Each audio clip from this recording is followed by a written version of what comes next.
So we are just days away from the release of Avengers Endgame, so I invited my buddy Andy here to talk about our final Endgame speculation and theories. So let's talk about it.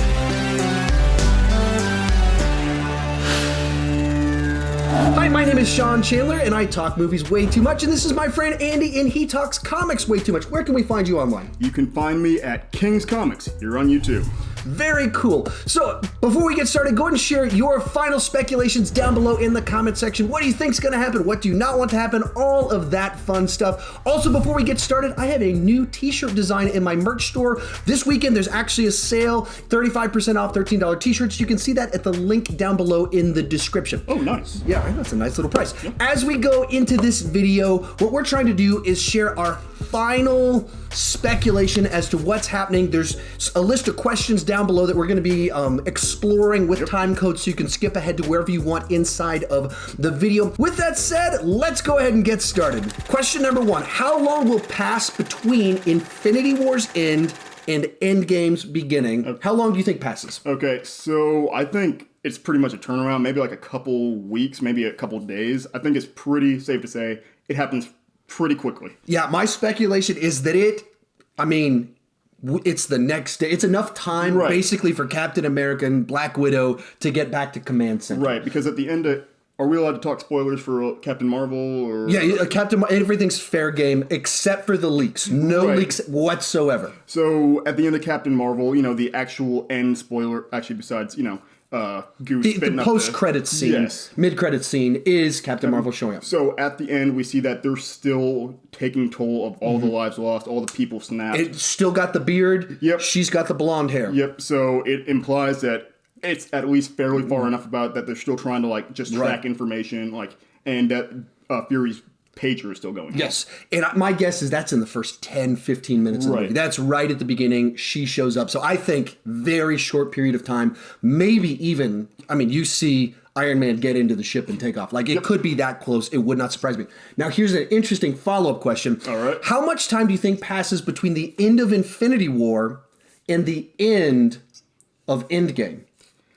What I mean by that is, so my theory is that the time jump isn't between movies, it's in the middle of Endgame. Right. I think that's also valid because in the trailer, right, we see Captain America still bearded up. He's also still got his nomad suit. We're going to call it his nomad suit, right? He still has that suit on, so he's coming, that's a good point. He's coming fresh out of combat. Yep. I'm going to say within the same week for the first question, right? Because he doesn't have a new suit. He's already in the Avengers facility. That being said, I'm going to say in this movie, got to be a couple years because I think I saw an actress was cast as Scott Lang's daughter, right? As Ant-Man's daughter. And it's some chick who's 16, 17 years old. So that would be an 8-year gap. That could be even longer. Yeah, I'm gonna say maybe between half a decade to a decade, 5 to 10 years. Ballpark. Well, you're going large on it. I don't know if it's that long. Yeah. But I think they're in the middle of the movie. Right. There's going to be a gap, and we'll get into our structure of the movie when we think that happens. But you see Black Widow.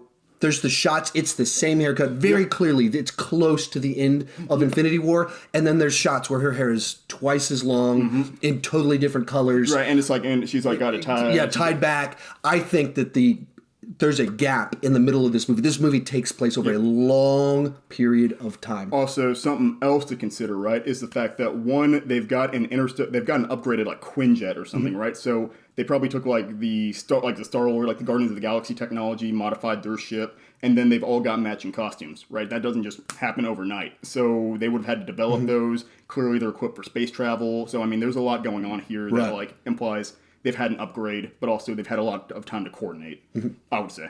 Next up, what will the story structure look like? I'm bad with plot points and all. Yeah, so essentially what I'm guessing happens in the first 10, 15 minutes, Captain Marvel shows up, Thor wants revenge, he meets this new chick that can fly through space, and they're these two are gonna have their own little romance going on, and they're gonna and a bromance type deal. They're gonna suit up and they're let's just go get him. Yep. I think in the very beginning of the hour of this movie, they go off to go battle Thanos and fail miserably. Well, and actually, that's an interesting point too. Is not just going to fight Thanos and all that, but the fact that Tony's still on Titan. So Tony and Nebula are still on Titan, so that never got resolved, so to speak. So. Yeah, so and there's talk about different missions. So Yeah.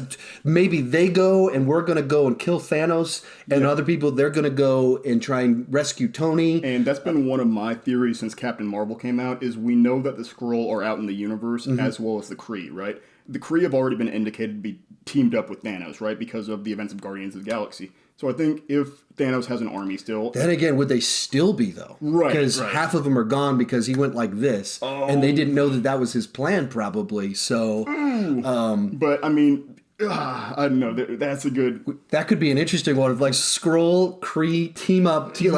After we just saw Captain Marvel, Right. they hate each other, Civil War, and then they're on a team. Like he took half of us. Like we're gonna take this guy out. One of my beliefs, especially from the cosmic side, now you've got space magic, with Thor, and then you've got space Tesseract power with Captain Marvel. One of my theories is that they're going to go find an army or something. I mean, because they can both fly out in space without a spacecraft, so... And there's going to be a lot of armies because everyone in the universe, half of everyone that was there before, now wants Thanos. But so my thought is, they go maybe 2 missions. One is successful, they get Tony. One fails miserably. They're not successful. 3 years pass, or in your case, 8 years pass. I mean, this is where our time jump happens, and I mean, all is hopeless, and then. Yeah. Scott Lang shows up, somehow just having gotten out of this the quantum realm, and having heard, last thing he heard was about these time vortexes and things like that. He shows up and tells them about this stuff, and then suddenly we kick into the second half of the movie, or the middle act of the movie, which is then probably time jumps, multiple universes, trying to whatever they're going to go with that, and then and that's the middle hour, and then the third hour is all-out war with Thanos with all sorts of stuff. And that's actually one of my kind of alternate theories, right, is the idea that we've seen, and we don't know if they got rid of it, we've seen a lot of, I guess just, on-premise footage, right, of, people in old costumes of Tony Stark in, S.H.I.E.L.D. costumes. So if they use a quantum realm to go back in time, they could be trying to build their own Infinity Gauntlet, so... It's any man's game. And my thought, because Endgame was first used in Ultron, is that potentially we're going to build an Ultron, we're going to build an Infinity Gauntlet. Wait, you mean the term Endgame? Or? Yeah, the term Endgame was used. No, it was used first in the original Avengers. Because when Black Widow's trying to trick Loki, she says, so that's your Endgame. Okay, so even we go back to both of these end games and bring them back into this one is this big thing to close everything out. Yeah. In which case you get a very cool little situation of bringing everything that we have had up to this point in time together. So hour number 1, we fail miserably. Hour number 2, Ant-Man, who's been Ant-Man, the guy with the little movies that are unsuccessful, that suddenly he's the guy that gives them the final piece of information, the technology to be able to undo all of this. Yes. With the brains of Banner, Stark, who has been rescued, they come up with a massive plan. And since Thor's now dead from the first act of the movie, then they go and get him from the first one and some other people, bring him back with their own Infinity Stones, with a gauntlet. Third, we go to war with an Ultron 2. Yes. That's what we got planned. Yep.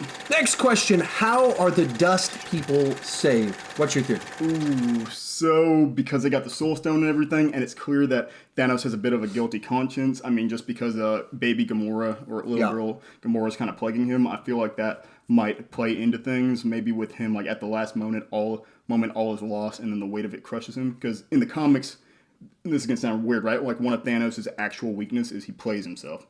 He knows internally he is not worthy of the power of the Infinity Gauntlet, so he, subterfuges himself some way, somehow. So maybe that plays a way in, something they can capitalize on or exploit.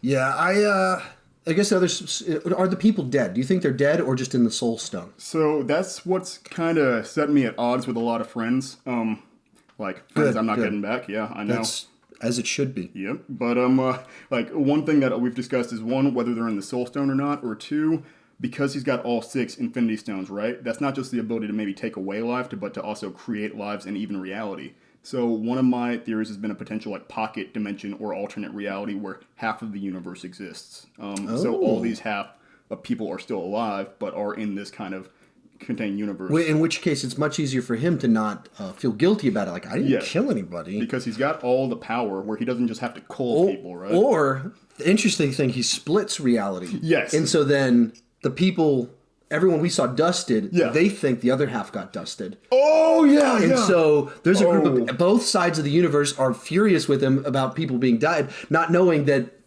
they're actually just, there's two realities now. Oh, so, and then actually you get into the idea, right, of if these people exist, you've got Doctor Strange and people over there, do you have another Avengers force like squatting up? Because you got to remember, that means Black Panther is over there. So you've got a lot of technology and magic that could go into, I mean, there's just a lot of options for what could happen if that exists on either side of the reality, I guess? Multiverse. Next up, who is the enemy of Endgame? So obviously, Thanos, we want to undo the whole, half the universe killed thing. Yes. Do you think there's anyone else as a villain? That's where it gets tricky, right? Because we know that Thanos potentially has armies, and he had the Black Order, so... Did half the Black Order get dusted? Well, the original Black Order, the quartet, I guess, they got killed. They got killed by each of the. But I mean, like I guess I meant the like if there's creatures more, and everything. Dang, that's a good point, right? Because here's the thing, right? Because of his power, regardless of whether you hate the guy or not, he's pretty much a god at this point. So if he has races out there who think he's a god, pretty much, like, or either in fear of him or devoted to him, then he could have like followers, worshippers who want to follow him into battle. So I don't know. I just don't know if it's just him and he has an army, or if there's like another force. Because you had earlier, way early on when we first did a theories video, you said you think there's going to be a second villain. Yes. Earth is compromised, therefore second villain comes in to take out the Earth. But in which case, also you see the beginning. There's a shot in the trailer that looks like a kind of a shaky looking Iron Man during the daytime. Yes. The speculation that's Pepper protecting the Earth. As rescue? Just because the Earth is compromised and Tony's out in space, and so, like, someone's got to do something. Pepper jumps in the Iron Man suit. Ooh, actually, this brings up another point, right? Is during the events of Captain Marvel, Ronan kind of alludes to the fact that they're going to come back to Earth. So there is a potential that they are going to come back to Earth to gather some weapon. Captain Marvel's on Earth now. Probably not Mr. Ronan, since he had a bad day in the first Guardians of the Galaxy, but the rest of his crew bad day perhaps could be still around. These are true facts. I'm just wondering how Thanos gets off the farm planet or whatever. That's the big spoiler for me. He can just make a portal and go places. Well, yeah, but the Infinity Gauntlet's kind of busted up. We don't know what's going on there. I guess that's kind of... I don't know. Maybe that's true. How will Captain Marvel tie into the story? I think she's a cosmic level force, because you have people like the Hulk who are just like all physical, right? Mm-hmm. And then you have Thor. Thor is awesome, incredibly powerful, but as we saw in Infinity War, right, he can only use his powers, well, he's a lightning god, right? He can only use his powers to the extent of, like, being outside. So that's why he couldn't use his lightning on the ship. So Captain Marvel doesn't have any of those, like, restraints, and literally has the powers of an Infinity Stone. So I think has the power to destroy entire fleets. And absorb power. Yeah, we have to see how that plays into things. Yeah, because it's in Captain Marvel, but it's unclear. Like, if you don't know that that's one of her powers, it's not obvious that she's sucking up the power from the ship, and that's how she escapes. And actually, it's funny you mentioned that, because you brought that. Like, I brought up that power. Like you were telling me how I told you about that, but then you're the one who pointed out that was happening in the film. Right. So I went back a second time and I watched it. I was like, oh, yeah, that is happening. And I probably wouldn't have guessed that if you hadn't told me about that. And so I was like primed to be looking for that thing that I did not know about her. Right. I think, as I mentioned before, I think in the first hour of the movie, her and Thor, they go out for revenge. Yes. I think that's going to happen, and I don't know how she ties into the rest of the movie. No. Because we don't see her in certain shots and other things in the trailer. They're being deceptive in their editing. They're trying to disguise what's happening. They're removing people, I'm sure. They're adding people, I'm sure. Yes. But also, there is the whole theory. I was watching some YouTube. You get in that rabbit hole, that black hole of YouTube videos, and I was watching the smartest times, like just show directors or whatever have like misled audiences, literally to avoid spoiling something. So a lot of the material we see coming out could just be to throw people off. This is the biggest event of the decade, like going into the second decade. It's just a lot riding on this. So could be very interesting to see what she does in this movie and how all the details kind of come together. Yes. So I already touched on this, but how will time travel or multiverses play into the story? And I've kind of gone into actually, we've kind of both gone into that with split reality, but I think you're a little bit more structured on like time travel with the quantum realm, maybe. Like, what do you think about that? Yeah, I think that Scott Lang, the post-credit scene of Ant-Man and the Wasp, right? They put it in there. And you've got 2 minutes. Every line counts. You're either making a joke or you're giving important information. And they say, hey, careful when you go in there for those time vortexes. It's a 2-minute scene, and they paused to add that into it. And this is a sequence so important that they're about to show us all these people that die and where he ends up. And they pause to say, watch out for time vortexes. To me, that just seems like they're planting the seeds for what can work they're giving themselves tools for the next movie to how to get out of the end game. And actually that's part of it, right? Is you talk about time vortexes, so is it possible that Scott Lang saw the future? I mean, not just like got out of the quantum realm and like maybe went to the past, but that he has been to multiple points in time and has seen like different states of Earth or things like that, so that he's shockingly more pivotal in Endgame than like we were led to believe. Right. And I think that's the thing of like, he wasn't in Infinity War. Right. Like they made his whole movies like him over here. And then, he's the payoff of the first trailer, which is like we go tease. And then we see Scott Lang there. And so it seems like, and then he's one of the people we've actually seen in action in these trailers that they've shown. So it seems like they're indicating that, he's important. And that he's in the movie, the way that he was left, I think that's a big deal. Oh, yeah. And then the fact that, and this is me reading way too into this, right? But the fact that he's knocking on the Avengers gate door and like he's kind of inquiring whether or not they're still there. So either A, he's alluding to the snap, or B, what if he's alluding to some future where the Avengers are all gone? I don't know. There's a lot. As soon as you bring time travel and time vortexes into things, it gets wacky. Wait, and speaking of the time jump, they show a shot in the trailer of him walking down the street, and there's like houses that are boarded up. It looks like that's after a gap of time has happened, that he's wandering the streets, which we'd assume he's been in there for several years. That's my guess. Yes. So he comes he's probably not in the first 45 minutes, hour of the movie, or he's in the quantum realm trying to get out, or there's a subplot with his 17, 18-year-old daughter doing something, trying to figure out the technology or something like that. And then he becomes this major part in the second half as he's the guy that knows about this quantum technology. Yes. What big surprises are you expecting that haven't been teased in the trailers thus far? And you've been going a lot into Ultron, but that Ultron's mine. I think that's the one that with the time travel and everything, the purpose of Ultron, a proper Ultron with a proper threat, can be used very nicely to help against Mr. Thanos. I think that Captain America is going to wield Mjolnir finally. Ooh, okay. So if they go back in time, gotcha. Okay, they go back in time. Oh, okay. And the Russos said that the reason he couldn't lift it in Age of Ultron was because of his guilt over the events in Civil War. The fact that he knew about Tony's parents. So now that guilt's lifted, there's a chance that he will lift Mjolnir. Oh.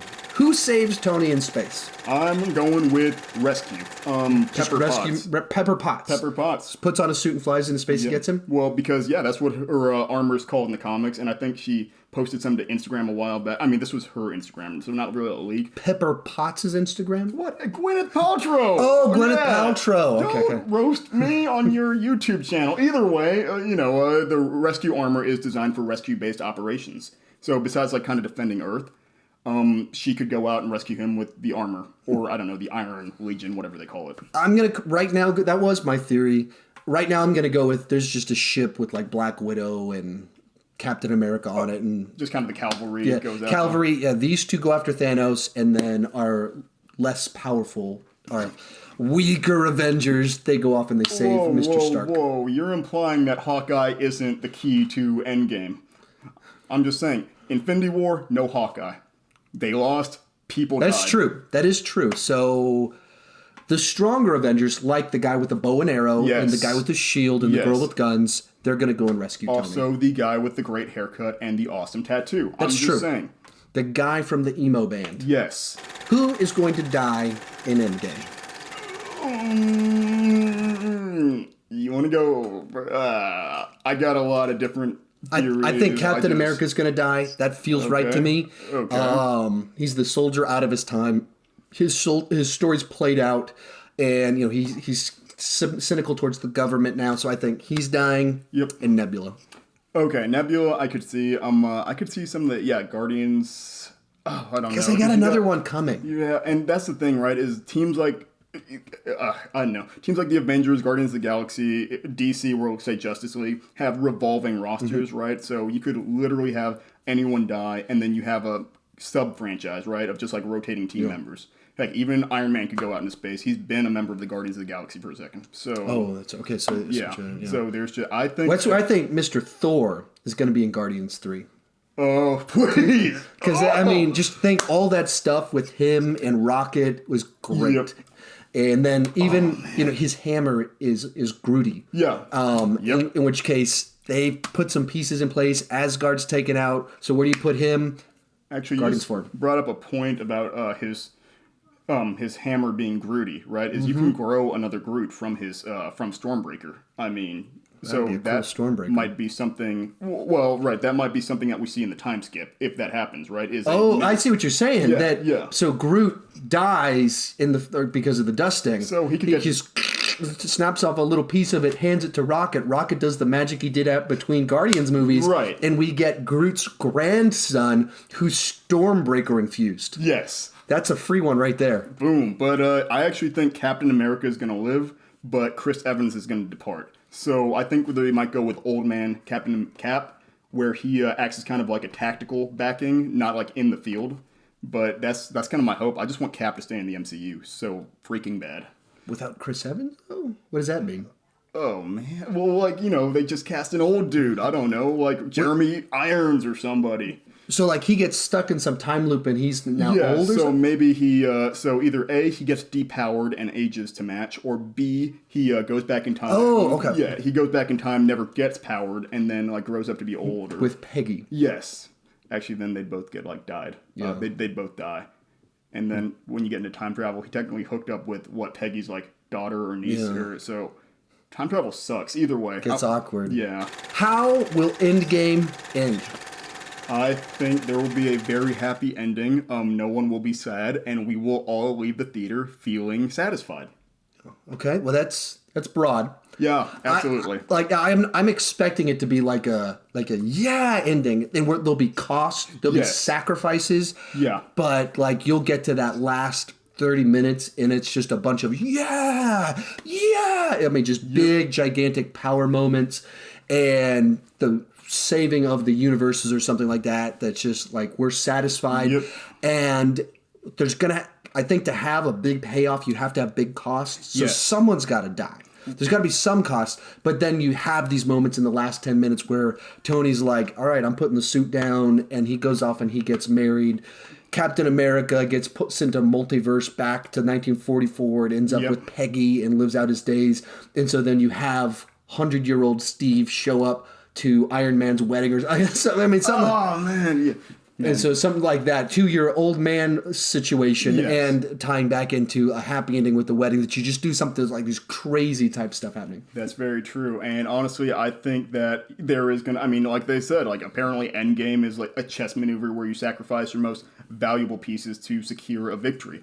I'm not good at chess. You can ask our mutual friend Michael about that. Michael. And yes, I say that because I think Michael's actually the person that made this. Oh yeah, out of clay. He made that. I was really surprised by it. He just took that up randomly. He was like, I just wanted to start doing clay work. He does that all the time. He made some wooden toys for Riley's and Elena's baby. Yeah, it's a very handy. Oh yeah, Endgame. Oh yes, right. People are dying. Wait, what were we talking about? Death. Oh yes, death. So Thanos, death. Okay, long story short, I think that, like you said, I agree 100% that there is going to be a high cost, but the problem is you've got all these sequels confirmed, right? Like Black Panther, Loki TV show, Hawkeye TV show, Wanda and Vision. I mean, go, okay, what are we doing with all this? Because are you telling us everyone's coming back, or how many of these are prequels? What is going on here? You've also got the Bucky and Falcon show, so which I'm really hoping for some buddy cop action coming out of that. But I mean, what does that mean for Captain America? You know, so like back to the previous question, Cap and Tony could die, Pepper could die. I mean, like, wait, so everyone's got something confirmed. This guy right here, and there's even talk right now of Mr. Thor and Taika Waititi talking about a fourth one. But these two guys right here, there's nothing. Right. It's just so much writing on this. I just don't know anymore. Final question: what are your crazy Endgame theories? I've already talked about all of mine in here. You're outside the box. Give me your crazy stuff. Let's go. I'm calling it double Avengers theory. With the time vortexes and time traveling, they might need more Avengers, so they bring back their younger selves to fight alongside them. I'm going to go ahead and say I think it might end with King Thor, which is, he says the sun will rise, Loki says the sun will rise on us again, my brother, and maybe Thor and Loki rule Asgard together, and Asgard's brought to Earth. Because Odin alluded to that too in Ragnarok. I'm going to go ahead and say legacy heroes.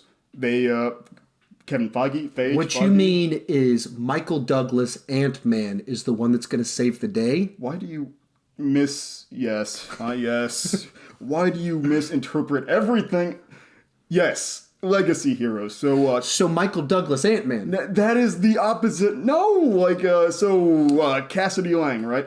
Scott Lang's daughter. In the comics, she also can change size, and she's known as Stature.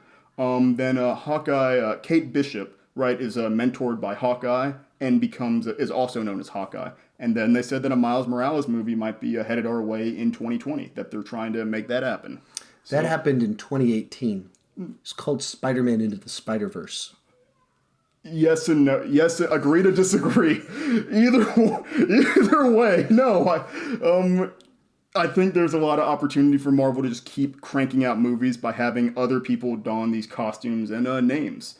So there's just a lot of room for all these, because Miss Marvel, right? Kamala Khan, a while back they said that Marvel was casting young Middle Eastern actresses. So there's a chance for her to arise. Yeah, there's talk about Miss Marvel in a few years. Yes, so there's just so much going on. I mean, so I'm seeing it Tuesday. When are you seeing it again? I'm sorry. I should have done that. That was cruel of me, wasn't it? I'm seeing Thursday, and actually, I'm seeing it next Thursday. Maybe. Are you coming with me? Yes, I'm coming with you. Okay, so I have one more ticket that I need to give out to someone. Also, I'd love to thank you. I'd love to thank Sean Chandler personally for seeing it Tuesday and Thursday and giving me the Thursday tickets. Sorry. So, I had, actually, it's funny. This guy officiated my wedding, and you didn't even show up to my wedding. I was like 10. You still didn't show up to my wedding. Like 10. And he officiated it, so I invited him. Where can we find you online? Yes, just follow me on King's Comics. See me talk about comic books and the mean things Sean has done to me in the past. Share your theories down below in the comment section. Thank you so much for watching. Let's talk Endgame. We got a bunch of videos coming in the next couple of weeks. And keep talking movies and Endgame way too much.